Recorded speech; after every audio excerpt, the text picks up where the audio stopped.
Bom, conforme prometido, a gente tem uma entrevista super legal agora com o Dr. Daniel Camelot. Ele é oftalmologista e vai falar tudinho o que está acontecendo nesse campo das pesquisas, tá? Então eu convido você a acompanhar essa entrevista que foi feita online e com a promessa de um dia vir aqui, pessoalmente, fazer entrevista com a gente também, tá bom? Então, bora se informar bastante com essa entrevista super legal que o Dr. Daniel deu pra gente? Vamos ver. IPTV News conversa agora com o Dr. Daniel Camelot, que é oftalmologista, ou seja, médico especializado em olhos, né? Para falar sobre essa novidade incrível, impressão de córneas em 3D, ou seja, córneas artificiais sendo implantadas em olhos humanos. É incrível essa notícia. Eu achei que não ia viver para dar essa manchete. Mas ela chegou, né, doutor? Cada vez mais a medicina avançando. É um prazer falar com o senhor, viu? É uma notícia para se comemorar? Sim, o prazer é todo meu. É importante a gente entender que sim, é para comemorar, a tecnologia está toda do nosso lado, mas é importante também entender que isso é uma fase de estudo, que a gente diz que é uma fase 1, que aconteceu no Instituto Israel, em Haifa, de uma paciente. Então, o estudo fase 1 é que você consegue ver a segurança com uma quantidade menor de pacientes, a gente não tem estudo a longo prazo, então a gente tem que entender que a córnea é como se fosse um tampão do relógio, um vidro de relógio transparente, que a partir do momento que ela perde a transparente, a gente perde a capacidade visual. Então a ideia daí de fazer o transplante de córnea é a gente voltar a ter essa transparência corneana.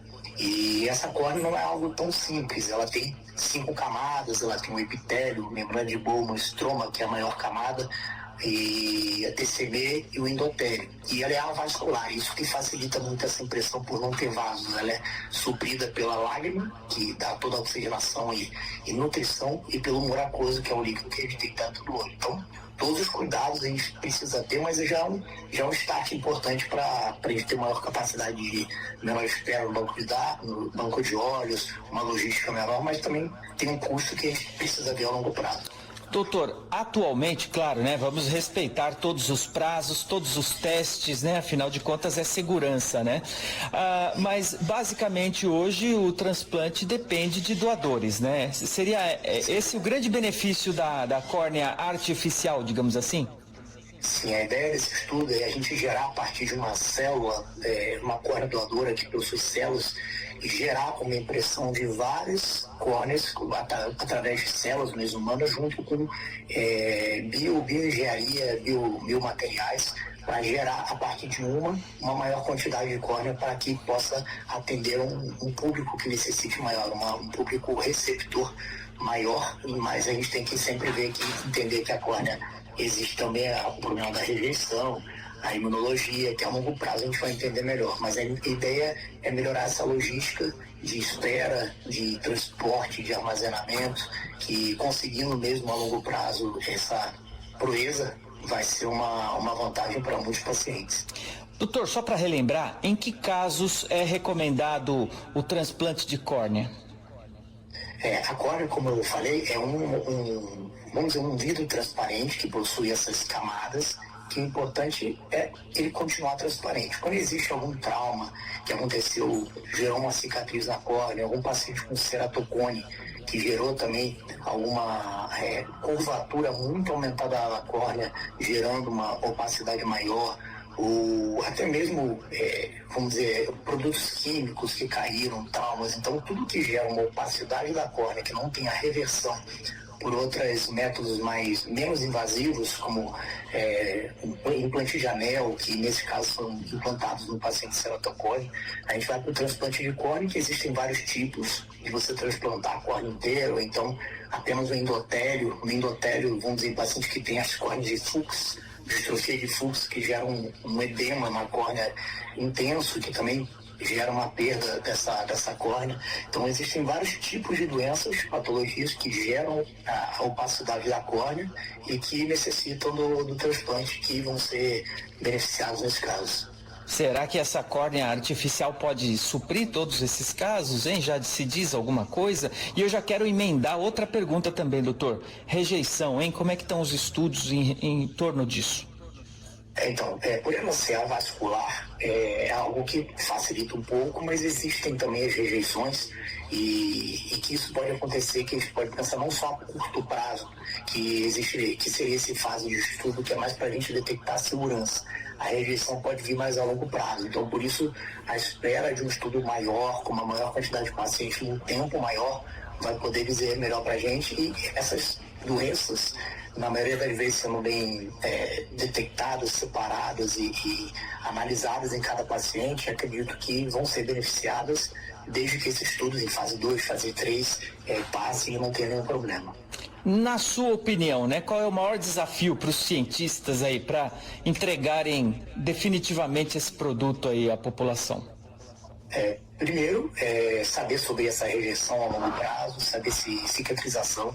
Eu acho que a gente tem que entender, vamos dizer, que não é tão simples a impressão de córnea 3D, porque vai depender de células, de materiais, de polímeros que vamos dizer, que não tem nenhum problema na hora de imprimir. Não é tão simples igual uma impressora que vai imprimir com jato. É um jato de tinta, biotinta, que vão ter células vivas, que elas precisam estar ali alinhadas. O estroma, como eu falei, precisa ter um colágeno milimetricamente paralelo.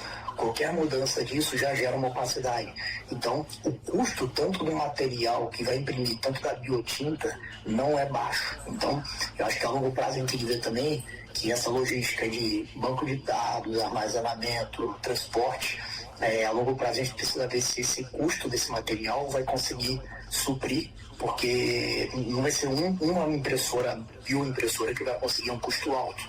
Mas a longo prazo acredito que descentralizando, aumentando números, você está chegando ao número de materiais, aquele material específico, no final, vamos dizer, atendendo ao custo necessário, a gente colocar na balança o custo-benefício para o paciente. Legal. Bom, vamos então reforçar, tudo é muito inicial ainda, claro que é uma esperança, né? Mas vamos torcer agora para os próximos passos dessa pesquisa, não é mesmo, doutor? Sem dúvida, eu acho que uma esperança como eu falei, uma córnea é um órgão avascular, que eu acho que dando certo poderia gerar até algo maior, como órgãos maiores, mas acho que é um começo que existe, acontece, tem estudos, tem sido promissores, mas a gente não pode ainda falar existe na prática. A gente tem que colocar que existem estudos e que também tem um custo em cima disso que a gente precisa ver se vai ser possível ou não na população. Mas acho que existe uma esperança e que tem um bom futuro pela frente. O senhor falou a palavra mágica, esperança, é disso que trata o IPTV News, né? É o jornal das boas notícias, da esperança, né? Daquele alívio no coração. Bom, então eu acho que nunca é demais a gente falar, né, doutor, da importância da doação, então. Por enquanto, isso é o que realmente salva, né? Sim, na prática, acho que a importância da doação é principal, porque a quantidade de receptores é maior do que os doadores. Existe um banco de córnea, aquela fila de espera. Então, a importância do alerta à população sobre a importância e a necessidade da doação vai ajudar muitos pacientes que necessitam e que, na grande maioria das vezes, tem um bom resultado. Então, acho que essa conscientização da população é bem importante. Bom, então você que está nos vendo agora, nesse momento, está assistindo IPTV News, está vendo o doutor Daniel falar aí, ó, se não é doador, pense bem, né? Pense bem nessa hipótese, né? Afinal de contas, com certeza... sempre um doador beneficia uma pessoa ou duas, de repente, doutor? São 2 olhos e 2 córneas. Então, vamos dizer, o paciente vai doar e às vezes o olho de uma pessoa é apenas um que vai precisar do transplante. Então é importante ver todo o aparato, o quanto pode doar, o quanto o receptor pode receber, a fase da doença, se pode ou não, tudo deve ser avaliado. Mas com certeza vai ter muito benefício com essa doação. Legal, então fica a dica aí, né? Doutor, quer destacar mais alguma coisa a respeito desse estudo que saiu e de outras novidades aí na oftalmologia? Sim, eu acho que como eu falei, é bem importante a gente ficar atento às novidades, aos estudos, não acreditar em qualquer coisa que aparece. A gente tem que colocar na balança que um estudo científico não quer dizer prática. Então existem várias fases. Fase 1 não quer dizer prática, ainda existe a fase 2, aumento do número de pacientes, tempo. Então a gente precisa ter paciência e saber o que está lendo, porque hoje em dia é muito fácil a gente ler fake news, ler algumas coisas na internet que a gente não pode acreditar piamente antes de ler estudo científico real. A gente deve sempre levar em consideração e procurar a informação real. Legal, é por isso que estamos aqui ouvindo o senhor, né? Obrigado pela entrevista, viu, doutor? Quando quiser, é só aparecer no nosso estúdio, vai ser um prazer recebê-lo por lá, viu? Eu que agradeço o convite. Um grande abraço, falamos com o doutor Daniel Camilot, que é oftalmologista. Obrigado, um abraço. Um abraço.